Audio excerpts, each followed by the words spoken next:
Hi friends, మనం ఇప్పుడు భారతదేశంలో ప్రజాస్వామ్య వ్యవస్థ, ఆ ప్రజాస్వామ్య వ్యవస్థలో ఎన్నికల విధానము అనే టాపిక్ని చదువుతా ఉన్నాం. టాపిక్ ఏంది ఇప్పుడు మనకి?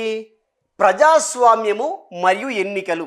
చూద్దాం మనకి ఏది ఇక్కడ మనకి ప్రజాస్వామ్యం సరేమ్మా, మనకి ఏంది ఇక్కడ మనకి ప్రజాస్వామ్యము.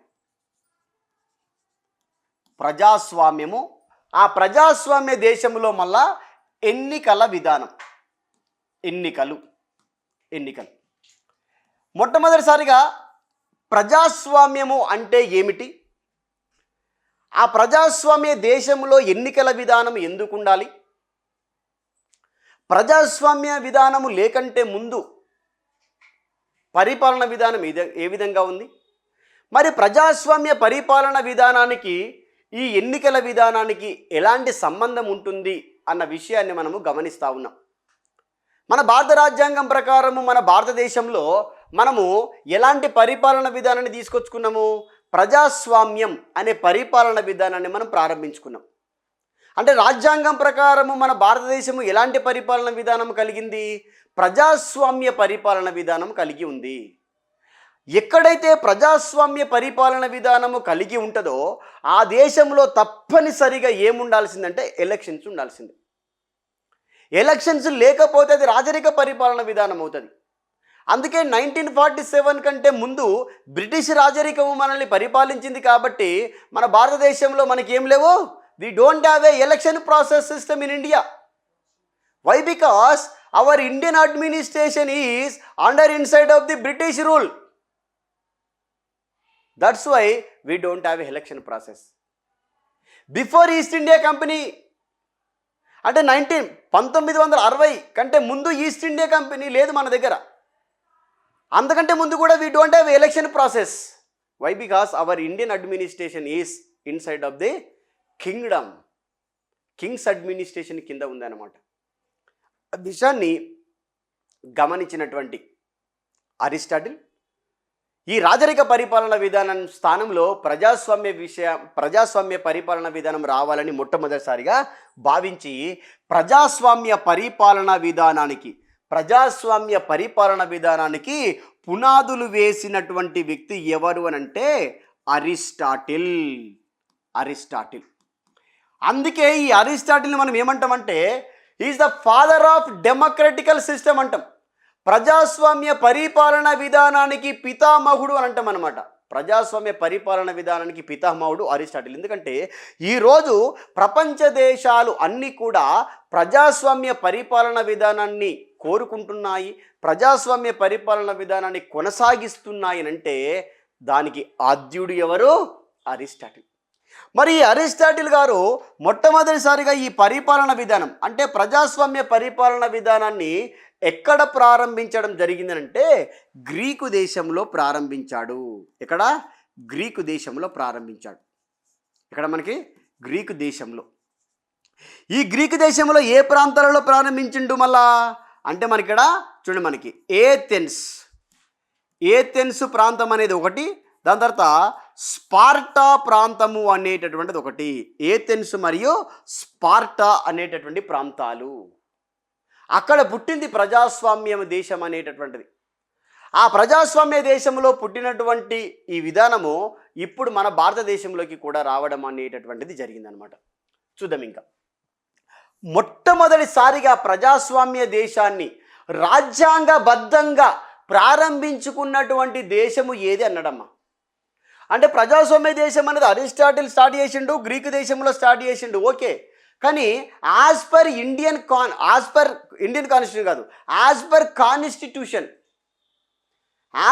కాన్స్టిట్యూషన్ ఏ కంట్రీ ప్రారంభించింది అని అంటే యాజ్ పర్ కాన్స్టిట్యూషన్ మొట్టమొదటిసారిగా ఈ ప్రజాస్వామ్య దేశాన్ని ఎవరు ప్రారంభించారంటే అమెరికా దేశం అనేది ప్రారంభించింది.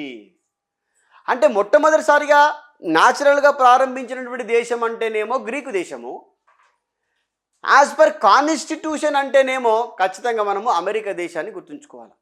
మరి మొట్టమొదటి దేశం అమెరికా దేశం, ఓకే. కానీ ఎగ్జామినర్ ఏమంటాడంటే చిట్ట చివరిగా ప్రజాస్వామ్య దేశాన్ని, ప్రజాస్వామ్య పరిపాలన విధానాన్ని, ప్రారంభించుకున్న దేశము ఏది అని అంటాడు. ఇటీవల కాలంలో ప్రజాస్వామ్య పరిపాలనా విధానాన్ని అమలు చేసుకున్నటువంటి దేశం ఏది, ప్రారంభించుకున్నటువంటి దేశం ఏది అంటాడు. అంటే మొట్టమొదటి దేశమేమో అమెరికా అయితే చిట్ట చివరి దేశం ఏంటంటే మన ఇక్కడ నేపాల్. ఇక్కడ మనకిందమ్మా నేపాల్ అని చెప్పేసి మీరు గుర్తుంచుకోవాలి. నేపాల్ అంటే 2015 వరకు దాదాపుగా చాలా ప్రయత్నం చేసింది. ఇది రిలీజన్ బేస్డ్గా ఒక కంట్రీని ఏర్పాటు చేసుకోవాలని చెప్పేసి హిందూ మతాన్ని ఆధారంగా చేసుకొని ఒక హిందూ దేశంగా రూపొందించాలని చాలా ప్రయత్నాలు చేసింది. కానీ చివరికి ప్రజాస్వామ్య దేశంగా అవతరించింది నేపాల్ దేశం. అది గుర్తుంచుకోవాలి. ఈ విధంగా ప్రజాస్వామ్య దేశం అనేది వచ్చిందమ్మా మనకి. సరే, ఏదేమైనా ఈ ప్రజాస్వామ్యమైనటువంటి దేశం అనేది ఉంది అనుకోండి. ఒకవేళ ఆ ప్రజాస్వామ్యమైనటువంటి దేశంలో తప్పనిసరిగా మనకి ఏం జరగాల్సిందే, ఎన్నికలు అనేటటువంటివి జరగాల్సిందే. ఈరోజు ప్రపంచంలో ఏ దేశమైనా సరే చూసుకుంటే ఆ దేశం యొక్క పరిపాలన విధానంలో ఒక ఒక ఒక ఒక పార్టీ, ఒక రాజకీయ పార్టీ అధికారంలోకి రావాలంటే ఖచ్చితంగా ఎన్నికలు నిర్వహించాల్సిందే. ఇటీవల కాలంలోనే మనకి ఆంధ్రప్రదేశ్లో ఎన్నికలు జరిగినాయి. ప్రజలు కోరుకున్నటువంటి ప్రభుత్వాన్ని ఎన్నుకోవడం జరిగింది. ఇటీవల కాలంలోనే మనకి తెలంగాణ రాష్ట్రంలో కూడా ఎన్నికలు జరిగినాయి. తెలంగాణ ప్రజలు వాళ్ళకు కావలసినటువంటి నాయకులను, వాళ్ళకు కావలసినటువంటి పార్టీలను ఎన్నుకున్నారు. ఇటీవల కాలంలోనే మనకి ఎమ్మెల్సీ ఎలక్షన్స్ జరిగినాయి తెలంగాణ, ఆంధ్రప్రదేశ్లో. ప్రజలు నచ్చినటువంటి నాయకులను ఎన్నుకోవడం అనేది జరిగింది. ఇది అడ్వాంటేజ్ అనమాట. ఒకవేళ ప్రజాస్వామ్య పరిపాలన విధానం లేకపోతే అక్కడ రాజరికమే ఉంటుంది. ఆ రాజు మంచివాడు కావచ్చు, చెడ్డవాడు కావచ్చు. ఇప్పుడు డేవిడ్ రాజు ఉన్నాడు, నేను మంచి రాజుని, నేను చచ్చిపోయిన తర్వాత ఎవరు రాజు కావాలా, మళ్ళా నా కొడుకు రాజు కావాలా.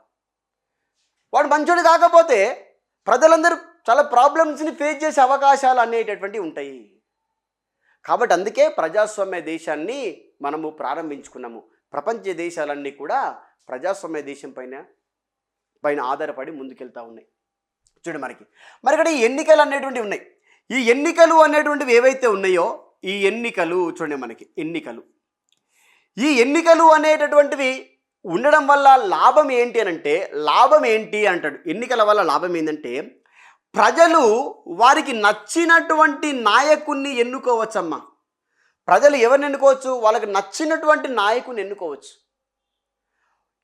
ఈ సంవత్సరం ఎన్నుకున్నటువంటి నాయకుడు వాళ్ళు ఇచ్చినటువంటి వాగ్దానాల ప్రకారము పని చేయకపోతే, ప్రజల యొక్క కోరికలను నెరవేర్చకపోతే మరో ఎన్నికలలో అతన్ని ఓడించి వేరే పార్టీని మళ్ళీ అధికారంలోకి తెచ్చుకుంటారు. అంటే ఈ ఎన్నికలు ఉండడం వల్ల ఏమవుతుందంటే ప్రభుత్వాలకి కూడా భయం ఉంటుంది. మాకు ఇచ్చినటువంటి పీరియడ్ ఆఫ్ ది టైంలో మేము వారికి ఇచ్చినటువంటి వాగ్దానాలను సరిగ్గా నెరవేర్చకపోతే, ప్రజలను సరిగ్గా పరిపాలించకపోతే మళ్ళా ఎన్నికలలో మమ్మల్ని ఓడగొడతారు అన్న విషయం అనేది వాళ్ళకి తెలుసు. కాబట్టి మంచిగా పని చేయడానికి అవకాశం అనేది ఉంటుంది. అంటే ఇక్కడ ఏంటంటే ఎన్నుకోబడినటువంటి నాయకులకి భయం ఉంటుంది. ప్రజలకు నచ్చినటువంటి నాయకులను ఎన్నుకోవడానికి అడ్వాంటేజ్ అనేటటువంటిది ఉంటుంది. అది మనకి ఇక్కడ ఎన్నికల ద్వారా వస్తున్నటువంటి మంచి ఏంటంటే మనకి ఒక మంచి సిస్టమ్ అన్నట్టు. అది చూడండి మరి ఎన్నికలు అనేటటువంటివి కేవలం ప్రజాస్వామ్య దేశంలో ఉంటాయమ్మా, వేరే దేశాలలో ఉండవు. మరి దేశాలను బట్టి ఒక్కొక్క దేశము ఒక్కొక్క రకంగా ఎన్నికలను నిర్వహించుకుంటుంది. అమెరికా దేశం చూసుకుందాం. ఇప్పుడు అమెరికా దేశంలో వాళ్ళు 4 సంవత్సరాలకు ఒకసారి ఎన్నికలు పెట్టుకుంటారు. కానీ మన భారతదేశంలో మాత్రం ఎన్ని సంవత్సరాలకు ఒకసారి, ఇక్కడ 5 సంవత్సరాలకు ఒకసారి ఎన్నికలు జరుగుతాయి. అంటే కొన్ని దేశాలు వాళ్ళ యొక్క సిస్టాన్ని బట్టి 4 సంవత్సరాలు, కొన్ని దేశాలు వాళ్ళ యొక్క సిస్టాన్ని బట్టి 5 సంవత్సరాలు పెట్టుకుంటారు. ఈ 5 సంవత్సరాల కాలంలో ప్రజలు వారికి నచ్చినటువంటి నాయకుడిని ఎన్నుకుంటారు. నచ్చిన నాయకుడు ఎన్నికైతాడు. అర్థమైందా? నచ్చినటువంటి నాయకుడు ఎన్నికైతాడు. మరి మన భారత రాజ్యాంగంలో ఈ నచ్చినటువంటి నాయకుడు 5 సంవత్సరాల కాలానికి ఒకవేళ సరిగ్గా పని చేయకపోతే మళ్ళీ వచ్చేటటువంటి ఎన్నికలలో అతన్ని ఓడించడానికి అవకాశం అనేది ఉంది. ఇంకొక చాలా ప్రాముఖ్యమైనటువంటి అవకాశం ఏంటంటే ఈ నచ్చినటువంటి నాయకుడిని ఎన్నుకున్న తర్వాత ఈ నాయకుడు సరిగ్గా పని చేయకపోతే అతన్ని రీకాల్ చేయడానికి అవకాశం అనేది ఉంది. ఏం చేయడానికి అవకాశం ఉంది? రీకాల్ చేయడానికి అవకాశం ఉంది. రీకాల్ అంటే ఏంటంటే వెనుకకు పిలవడము అని అర్థం. వెనుకకు పిలవడం అని అర్థం. మధ్యలోనే అతన్ని వెనుకకు పిలిచేసి, అయ్యా నువ్వు మాకు ఇచ్చినటువంటి వాగ్దానాల ప్రకారము పని చేయడం లేదు కాబట్టి నీ పాలన మాకు వద్దు, నీ పాలన మాకు వద్దు అని చెప్పేసి అతన్ని రీకాల్ చేయడానికి అవకాశం ఉందమ్మా. ఇది రీకాల్కి సంబంధించింది. మరి ఇక్కడ ఈ ఎన్నికలు అనేటటువంటి ఏ విధంగా ఉన్నాయంటే, మన భారతదేశంలో చూసుకుంటే మనకి 2 రకాల ఎన్నికలు ఉన్నాయి. 2 రకాల ఎన్నికలు ఏంటేంటి? మనకు అక్కడ ఈ ప్రజాస్వామ్య దేశము మన భారతదేశం కాబట్టి ఈ ప్రజాస్వామ్యమైనటువంటి మన భారతదేశంలో ఎన్నికలను నిర్వహించుకుంటున్నాము. ఆ ఎన్నికలను 2 రకాల ఎన్నికలను నిర్వహించుకుంటున్నామమ్మా. ఆ ఎన్నికలు ఏంటి అంటే మనకి ప్రత్యక్ష ఎన్నికలమ్మ. మనకి ఇక్కడ ప్రత్యక్ష ఎన్నికలు, అర్థమైందా? తర్వాత రెండోది ఏంటంటే మనకి పరోక్ష ఎన్నికలు కూడా ఉన్నాయి. పరోక్ష ఎన్నికలు కూడా ఉన్నాయి. ప్రత్యక్ష మరియు పరోక్ష ఎన్నికల విధానం భారతదేశంలో కొనసాగుతుంది. ఎగ్జాంపుల్ మనకి ప్రశ్న ఏ విధంగా వచ్చే అవకాశం ఉందంటే, ప్రత్యక్ష ఎన్నికకు ఎగ్జాంపుల్ ఏంటి అని అంటాడు, పరోక్ష ఎన్నికకు ఎగ్జాంపుల్ ఏంటి అని అంటాడు. ఈ 2 విధానాలతో పాటు ఇంకొక విధానం మన భారతదేశంలో ఏముంది? ఇక్కడ ఏముందంటే నామినేట్ సిస్టమ్ అనేటటువంటిది కూడా ఉంది. ఏముంది ఇక్కడ మనకి? నామినేట్ సిస్టమ్ అనేటటువంటిది కూడా ఉంది. నామినేట్ సిస్టమ్ అనేది కూడా ఉంది. మరి ఇక్కడ ఈ నామినేట్ సిస్టమ్ అనేది కూడా ఉంది, కానీ ఇప్పుడు అంత పెద్దగా దానికి ఇంపార్టెంట్ ఇవ్వడం అనేది లేదు. కేవలం రాజ్యసభకు మాత్రమే రాష్ట్రపతి గారు 12 మందిని నామినేట్ చేస్తూ ఉన్నాడు. ఇక లోక్సభకు నామినేట్ చేసి 2, ఇక రాష్ట్రాలలో గవర్నర్ గారు నామినేట్ చేసేటటువంటి ఒక ఆంగ్లో ఇండియన్ సిస్టమ్ని మనం ఇప్పుడు తీసేసుకున్నాం. చూద్దాం ప్రత్యక్ష ఎన్నికల విధానం అంటే ఏంటంటే మనకి ప్రత్యక్ష ఎన్నికలు చూద్దాం. ఇక్కడ మనకు ఎంపీ ఉంటాడు, మనకి మెంబర్ ఆఫ్ పార్లమెంట్ ఉంటాడు. ఎంపీతో పాటు ఎవరు ఉంటారు? మళ్ళీ మనకి ఇక్కడ ఎమ్మెల్యేలు ఉంటారు. ఇక్కడ మనకి ఎమ్మెల్యేలు ఉంటారు, అర్థమైందా? ఎమ్మెల్యేలు ఉంటారు. ఈ ఎమ్మెల్యేలతో పాటు ఇక్కడ మనకి ఏముంటుందంటే మళ్ళీ మనకి ఇంకేముంటారంట, మనకి మన ఊర్లలో సర్పంచ్ ఉంటాడు. ఊర్లలో సర్పంచ్ ఉంటాడు. సర్పంచ్తో పాటు ఇంకెవరు ఉంటారు? మనకి ఇక్కడ వార్డు సభ్యులు ఉంటారు. వార్డు సభ్యులు ఉంటారు. తర్వాత మున్సిపాలిటీలో చూసుకుంటే కూడా మనకు అక్కడ కౌన్సిలర్స్ ఉంటారు, మళ్ళీ మేయర్ కూడా ఉండడం అనేది జరుగుతుంటుంది. వీళ్ళందరినీ మనము ఏ విధంగా ఎన్నుకుంటాము? ప్రత్యక్షంగా ఎన్నుకుంటాం. మేయరు పరోక్ష పద్ధతిలో వస్తాడు అనుకోండి. గ్రామాలలో ఉప సర్పంచ్ పరోక్ష పద్ధతిలో వస్తాడు. కానీ ఇక్కడ మనకి ఎమ్మెల్యేలు ఎంపీలు అందరినీ కూడా మనం ఏ విధంగా ఎన్నుకుంటున్నామంటే ప్రత్యక్షంగానే ఎన్నుకోవడం అనేది జరుగుతూ ఉంది. చూడండి ఇంకోటి, ఇక్కడ పరోక్ష ఎన్నికల విధానానికి ఎగ్జాంపుల్ ఏంటంటే, ఎగ్జాంపుల్ ఇప్పుడు మన భారతదేశంలో మనకి భారత రాష్ట్రపతి గారు ఉన్నారు. ఈ రాష్ట్రపతి గారి ఎన్నిక ఎలాంటి పద్ధతిలో అంటే మనకి పరోక్ష పద్ధతిలోనే జరుగుతూ ఉంటుంది. రాష్ట్రపతి గారు ఉన్నారు, ఏ విధంగా జరుగుతుంది? రాష్ట్రపతి ఎన్నిక పరోక్ష పద్ధతిలో జరుగుతూ ఉంటుంది. మేయర్ ఉన్నాడు, మేయర్ ఏ విధంగా ఎన్నిక కాబడతాడు? పరోక్ష పద్ధతిలోనే ఎన్నిక కాబడతా ఉంటాడు. మనకి గ్రామాలలో మనకి ఉప సర్పంచ్ గారు ఉంటారు. ఈ ఉప సర్పంచ్ గారు ఏ విధంగా ఎన్నిక కాబడతాడంటే పరోక్ష పద్ధతిలో ఎన్నిక కాబడతాడు. అంటే ఏది ఏమైనా ఈ ఎన్నికలు ఖచ్చితంగా ప్రజాస్వామ్య పరిపాలన విధానంలో కీలకమైనటువంటి పాత్రను పోషిస్తాయి. కీలకమైనటువంటి పాత్రను మనకి ఇక్కడ పోషించడము అనేటువంటి జరుగుతూ ఉంటుంది. ఇక నామినేట్ అంటే ఇప్పుడు ఆల్రెడీ మనం చూసుకున్నాం కదా, రాజ్యసభకు ఒక 12 మందిని ఎవరు నామినేట్ చేస్తూ ఉన్నారు? మనకి ఎవరు నామినేట్ చేస్తూ ఉన్నారనంటే మన రాష్ట్రపతి గారు నామినేట్ చేయడము అనేటటువంటిది జరుగుతూ ఉందన్నమాట. నామినేట్ చేయడము అనేటువంటిది జరుగుతూ ఉంది. మరి ఇక్కడ ఈ ఎన్నికలు అనేటటువంటివి ఏవైతే ఉన్నాయో ఈ ఎన్నికలను నిర్వహించేటటువంటి బాధ్యత ఎవరికి ఉంటుంది అన్నడమ్మా.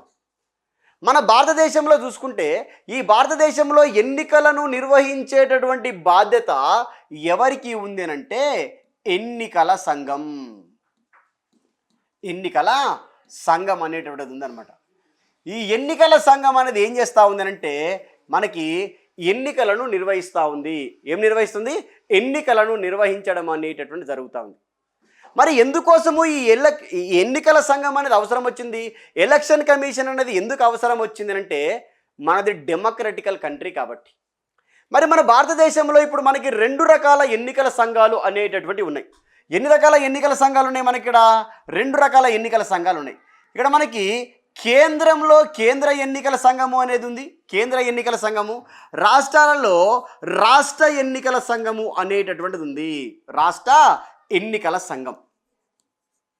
ఎన్నికల సంఘం అనేది ఉంది మనకి ఇక్కడ, రాష్ట్ర ఎన్నికల సంఘం అనేది ఉంది. కేంద్రంలో ఏముంది? ఇక్కడ కేంద్ర ఎన్నికల సంఘం అనేది కూడా ఉంది. మరి ఇక్కడ ఈ కేంద్ర ఎన్నికల సంఘము అనేటటువంటిది ఏం చేస్తుంది, రాష్ట్ర ఎన్నికల సంఘం అనేది ఏం చేస్తుంది అంటే, కేంద్ర ఎన్నికల సంఘము ఎంపీలకు అంటే లోక్సభకు సంబంధించి రాజ్యసభకు సంబంధించినటువంటి ఎలక్షన్స్ను నిర్వహిస్తుంది. అదేవిధంగా రాష్ట్రాలలో ఎమ్మెల్యేలకు సంబంధించినటువంటి ఎన్నికలను కూడా కేంద్ర ఎన్నికల సంఘమే నిర్వహిస్తుంది.